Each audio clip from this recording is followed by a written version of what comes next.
Salam sejahtera dalam Tuhan Yesus Kristus bagi warga GPM. Shalom.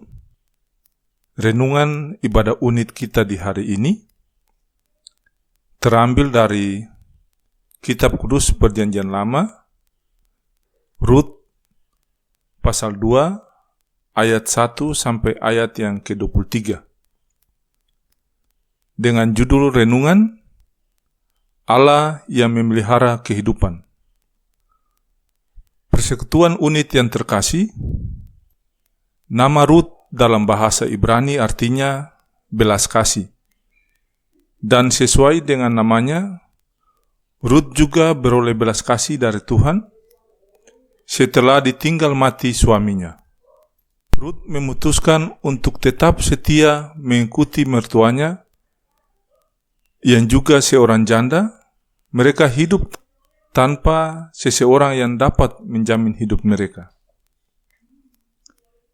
Namun demikian, karena kesetiaan Rut, Tuhan memulihkan hidupnya. Persekutuan unit yang berbahagia, setiap orang pasti pernah mengalami kekhawatiran akan hidup ini, masa depan, kebutuhan sehari-hari, pendidikan, kesehatan, dan sebagainya. Seringkali semua itu menimbulkan ketakutan dalam hidup kita. Namun sebaiknya kita jangan terlalu cemas karena kita memiliki Allah yang hidup, yang tidak hanya mencipta tetapi juga memelihara kehidupan kita. Rut menunjukkan kasih kepada mertuanya bukan saja ketika ia mengatakan, "Kemana engkau pergi, ke situ jugalah aku pergi, dan di mana engkau bermalam, di situ jugalah aku bermalam." Namun Rut membuktikan komitmennya dengan melindungi kehidupan mertuanya.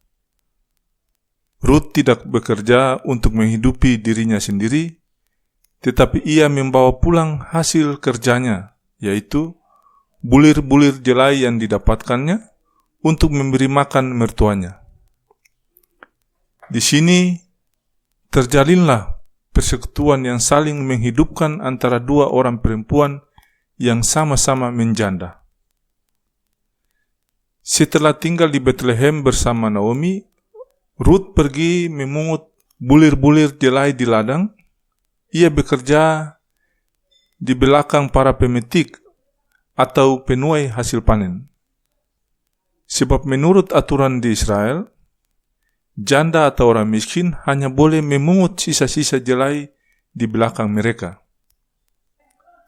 Bapak, ibu, dan anak-anak persekutuan unit yang terkasih, Alkitab menuliskan bahwa Rut berada di ladang milik Boas. Ternyata Boas merupakan salah satu anggota keluarga dari kaum Elimelek. Secara tradisi, Boas memiliki kewajiban untuk menebus Rut. Boas sangat baik kepada Rut karena ia tahu pengorbanannya untuk Naomi. Oleh karena itulah, ia memperlakukan Rut secara istimewa. Hal ini membuat keberlangsungan hidup Rut dan Naomi terpelihara dari hasil memungut jelai di ladang Boas. Ketika Rut bekerja di ladang Boas, secara manusiawi, kita mungkin menganggap hal itu sebagai suatu kebetulan. Namun secara rohani, sebenarnya ini merupakan karya pemeliharaan Tuhan kepada Naomi dan Rut. Bagi Tuhan tidak ada yang kebetulan karena semua ada dalam kedaulatan tangannya. Walau tidak menyadarinya, Tuhanlah yang menuntun langkah Rut sehingga ia bekerja di ladang milik Boas. Persekutuan unit yang diberkati, sikap yang ditunjukkan oleh Rut, Naomi, dan Boas menampakkan kehidupan orang-orang bersekutu untuk saling menghidupkan.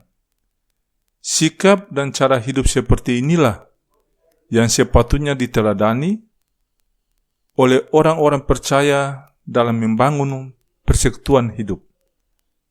apalagi ketika menghadapi berbagai tantangan dan persoalan, seperti pandemi COVID-19 atau juga bencana-bencana alam yang lain.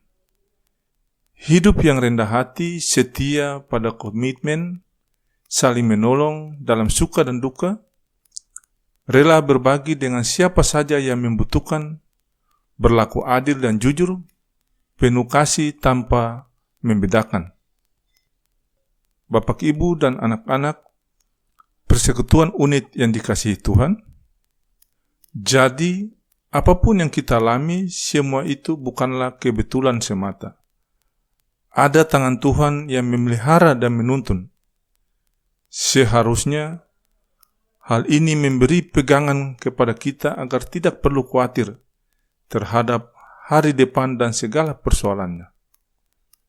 Asal kita melakukan bagian kita untuk bekerja, berusaha, serta berserah kepada kedaulatannya, percayalah, Tuhan akan memelihara dengan cara yang ajaib. Mari kita berserah penuh hanya kepada tangan pemeliharaan Tuhan, Allah yang hidup dan tekun mengerjakan bagian kita dengan sungguh-sungguh. Amin. Damai sejahtera Allah Tritunggal dalam Tuhan Yesus Kristus memerintah dalam hidup persekutuan unit GPM. Shalom.